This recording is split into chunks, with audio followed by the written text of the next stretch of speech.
Hey, this is Jackal Baby with the Eli Frequency Podcast. I didn't have any intention on coming on and speaking, but I was just watching a YouTube video where Pam Bondi was in her hearing and she was looking for every opportunity to not just talk about the truth. And it was going over and over, and she feels like she's like really great in her defending of Donald Trump. She seems like she's really a soldier for protecting his name and protecting him. She takes so much pride in it. And while I was watching this, Senator Crockett she wasn't doing questioning her, but she was making a statement. And it was a very powerful statement. But while she was making a statement, I couldn't help but to think back or to think. And during my thoughts, I was thinking, what would I say to Pam Bondi if I was part of that hearing? I wouldn't ask a question either, I don't think. But what I would say to her is, Miss Bondi, you have the opportunity right now. You've been blessed with the power to be written in the history books, legendary as the person who exposed all these powerful people. You will be seen in history as an American hero until the end of time. Instead of trying to prove your loyalty to Donald Trump so he can be happy with you, he sets you right on the front lines. If any Americans feel hate or anger about the Epstein files not being released, even though it's by his order, you're the poster child. He sets you right out in front to take the bullets. It's not going to go well for you in the history books. You can feel proud right now that you're covering for Donald Trump, that you're protecting him. You're protecting all these men. But don't you see what you're really doing is making yourself lesser than. You have the power to be more powerful than all the most powerful men on the planet. And women, if there are women involved. You can plant your own stake and make your own legacy. You can stamp your name in the history books. There will be books written about you. There will be monuments probably built in your honor. There will not be an American girl or woman in the United States that wouldn't see you as a hero for the rest of their lives. It's not only about the survivors. It's about every woman in the United States of America and even more around the globe. You have the opportunity. Be a hero. That's something that Donald Trump will never be. That will never be his legacy. He has 3 more years, and after that, he loses the bully pulpit. You, the same thing. And after that, you will be seen, as it's going right now, as Donald Trump's flunky. And I know you are way more ambitious than that. You did not work your way to get this far, to go down in history as somebody's flunky. Right now, you're thinking about this all wrong. You're thinking about how you can prove to Trump that you deserve his praise, or that you can show him how loyal you are to him. Because you're probably used to trying to prove yourself to a man that you're worthy. And you're so blinded by that you don't see that you're missing an opportunity to surpass Donald Trump.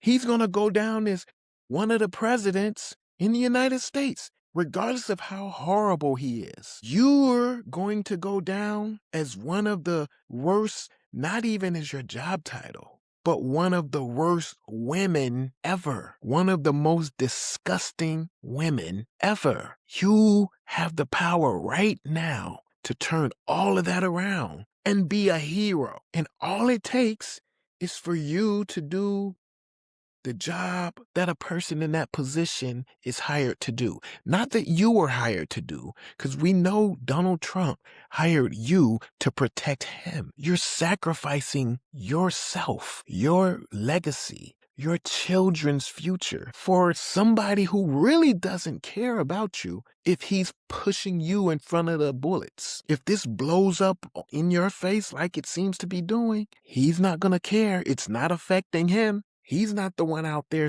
diverting, not answering questions, deflecting. It's not him. People aren't going to blame him for doing that. They're going to blame you for doing that. And you're doing it on the orders of him. You have the power to surpass him as far as legacy. Woman, the person that took Donald Trump down.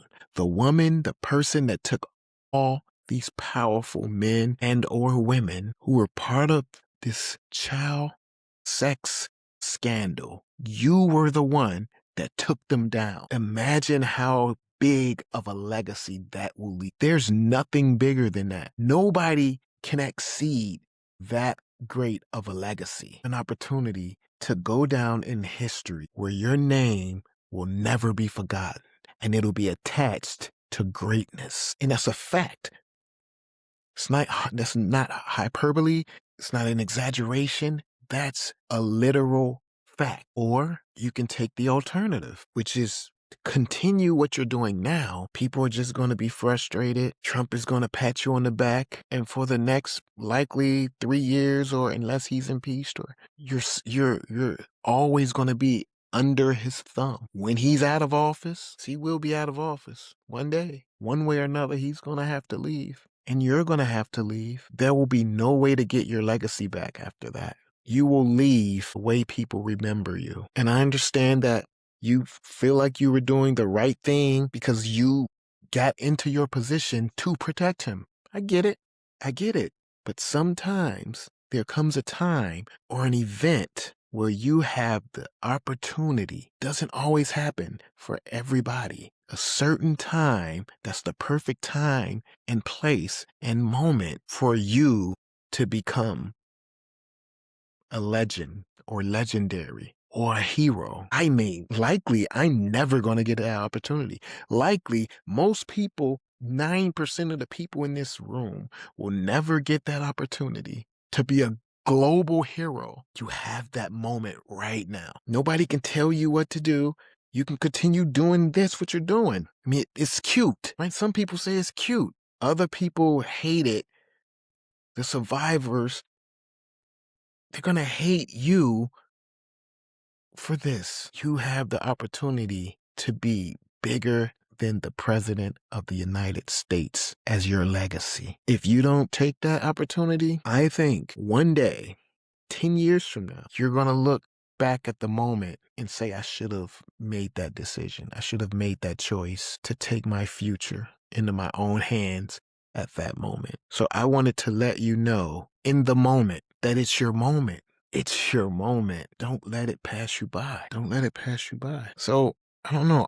It just occurred to me. It just occurred to me as I was watching everybody talk and as I was watching Pam Bondi just have these smart remarks and being folksy. And in her mind, she's being folksy and she's being strong and she's telling it like it is. And she's not letting nobody push her around. In her mind, that's what she thinks she's doing. She has the moment to be so much bigger than that. People are going to remember that at the longest for the next 2-3 years, at the longest. And people going to hate that she would not answer the questions. And some people are going to feel like, yeah, she told them, but that's going to be that. That's going to be it. That's going to be that. She will not be loved in history because we are seeing that most of the American people want the truth to be told. So why be on the side of the few? Because you have these wealthy people who are going to take care of you financially once you are done out of office, take care of you for protecting them.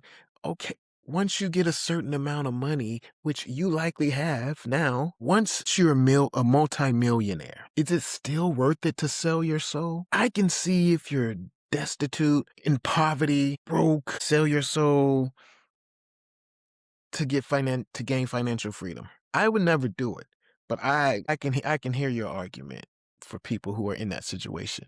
But once you're a multimillionaire, 2 million and up, there should be no price that you would sell your soul for because now you have financial freedom and you can make your money work for you at that point.